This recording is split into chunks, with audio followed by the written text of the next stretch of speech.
Guys, ito yung update yesterday, which is Good July 22, 2025, kahapon. So, ito yung start pa lang ng ulan noon. Medyo malakas na siya, pero okay pa naman. Then, pagdating nung bandang 12 noon ng tanghali, palakas siya ng palakas. As in, wala siyang tigil. And then, chinek ko yung ilog sa tabi namin nearby.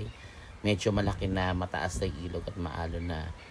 And then ito yung party ng mga senior headed by DOH Parañaque para sa mga senior for diabetes awareness.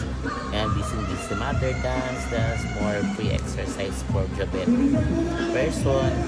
Ayan, so enjoy lang. So dito masaya pa, medyo wala pang kaba kahit alam mo na maya-maya magkakaroon ng baha kasi during this time. Then sabay nag-message na rin yung head ng DOH for the awareness, and then sa lahat ng event para sa mga senior and diabetic person. So, libre ang lahat, medical check-up, eye check-up, lahat. And then, after yan, we go home na.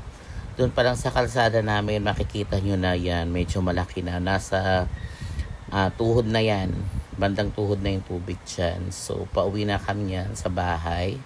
And pag ganyan ang tubig sa amin, for sure, sa kalsada pa lang meron na rin yan sa amin. Ayan, eto na, palakad na tayo. Ayan, papunta na kami ni Mama pauwi ng bahay dito sa gate namin. So, lakad-lakad lang ang mga bakla. Ayan. Pagtingin sa gate, ayan, welcome to Lake Placid. So, nandiyan na yung mga crocodiles nag-aabang. Ayan, na-notice yun na winelcome na kami ng water baha. Ayan. Wala pa naman, so far okay na. Ito pagdating ng 8 p.m. Ayan na. Dahil nga ongoing ulan, tuloy-tuloy, pumasok na sa loob ng bahay. Ayan. Actually, ayan, nasa loob na siya ng bahay namin. Ayan. By 12 midnight, ito na yung kaganapan. So, mas marami na yung tubig, mas malaki na. Ayan. In this, itong moment na to, nag-try na kami mag-evacuate kasi mataas na. Then, nung morning, ng July 23, so, ito na yung eksena. Hanggang dibdib na yung tubig sa kalsada. What else pa dun sa loob ng bahay namin. So sa loob ng bahay namin, hindi ko na medyo nagkuha na ng video, pero hanggang lagpas na ng ilong ko. So konti na lang lagpas tao na. Ito yung ibang video clips. Ayan. So mataas na yan, super taas na at nakakaloka. Then, eto na yung tsura ng bahay ng kapatid ko. Medyo mataas yan sa akin. Yung sa akin yung pink house. Ayan, hanggang dibdib ko na yan dyan. Dyan sa pinakalabas namin, lagpas tao na doon sa gate. Ayan, patuloy yung pagtaas. Ayan, super takot, depression, stress. Ayan, yung lahat na inano, tinangay na and everything. Buti na lang may gate kami pero hindi naman napunta sa ilog kasi malapit kami sa ilog nearby. Ayan, nakita nyo na. Sa loob ng bahay ko yan, guys.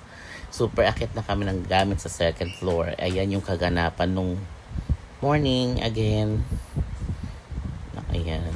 Super, yung bahay halos mapunta na sa bubong yung tubig. Ayan. Di ba para kang nasa malaking resort ng Parañaque. Kabog, di ba po?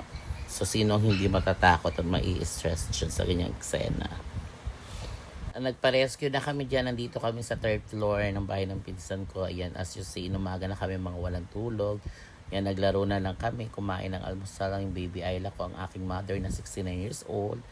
Ayan, guys, ang hirap matulog pag wala ka talagang tulog kasi nag-aalala ka at patuloy yung takot at worried mo nung time na yan.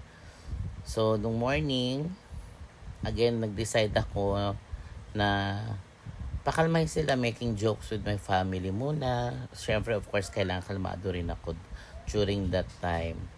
So, ngayon pumunta ako sa bahay, nag-check up kung ano nakaganapan. At eto ang bumulaga. Isang Lake Placid ang eksena. Diba? San ka pa? Only in Philippines at Parañaque. Ayan, ganyan na ganyan ang itsura. Kabog, diba?